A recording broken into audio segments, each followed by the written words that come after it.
Let's bring in Bloomberg contributor and Harvard professor Niall Ferguson. He's in Boston, Massachusetts with us this morning. Neil, clearly Italians and investors are embracing the change, but the question is it enough to mark some sort of turning point in the European debt crisis? No, I don't think it is. I mean, a change of government is hardly news. I think in total, about 10 European governments have fallen victim to the great crisis that has emanated from the sovereign debt problems of the Eurozone. So this is just the latest of many. And Mario Monti will have to prove that he's capable of implementing some pretty drastic reforms to bring Italy's budget deficit and enormous debt under control. I have a great deal of respect for Mario Monti. I know him. He's certainly a man of extraordinary experience and skill. But he's not exactly an experienced politician. And in the end, you have to be able to whip those politicians into shape to get tough decisions taken on taxation and expenditure. So we will have to wait and see whether he can deliver that.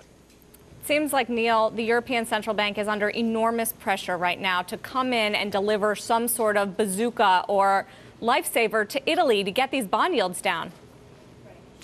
It's certainly true that the simplest way to bring this crisis to an end would be for the ECB to engage in the kind of quantitative easing that we've seen the Fed do since the crisis intensified in 2008, 2009. And it's certainly got the option to do that. The ECB has expanded its balance sheet much less during the crisis than the Fed, or for that matter, the Bank of England. But here's the catch. The ECB is constrained by a rule that says it's not allowed directly to bail out sovereigns. It's not part of its mandate to do that. And we just had an extraordinarily blunt interview with the president of the German Bundesbank, Jens Weidmann, who essentially says this is not a legal option for us and we are not going to favour it. Now, if the Germans say it can't be done, it's very hard for the man now running the ECB, Mario Draghi, to do it. So in that sense, the bazooka is currently locked up in a safe, and the Germans hold the key.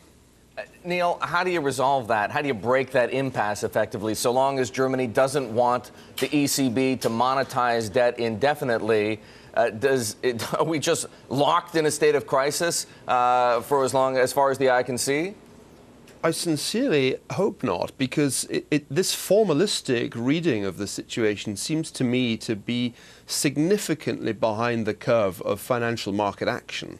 My hope is that the Germans feel they have to say this kind of thing so that they can respectably, indirectly shore up the bond market. In other words, what I think we may see is a kind of surreptitious quantitative easing. It won't be announced to great headlines because that would be it's such an obvious breach of European law. But I think it may very well have to happen by stealth.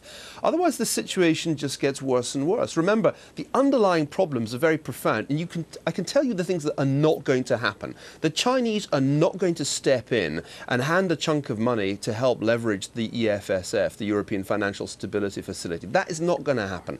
And I'll tell you what isn't going to happen too.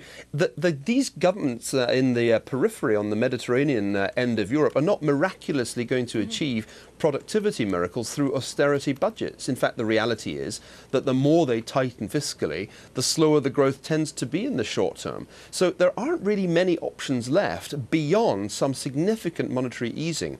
It's true that formally the ECB is not supposed to be a lender of last resort for governments. But those of us who were very critical of the design of European monetary union at the outset, more than 10 years ago, said that won't work. In the end, you'll have to be, and in the end, you'll have to move slowly in the direction of some kind of fiscal federalism. All right, Niall Ferguson, thanks so much for putting it all in perspective this morning. Professor at Harvard University and a Bloomberg contributing editor.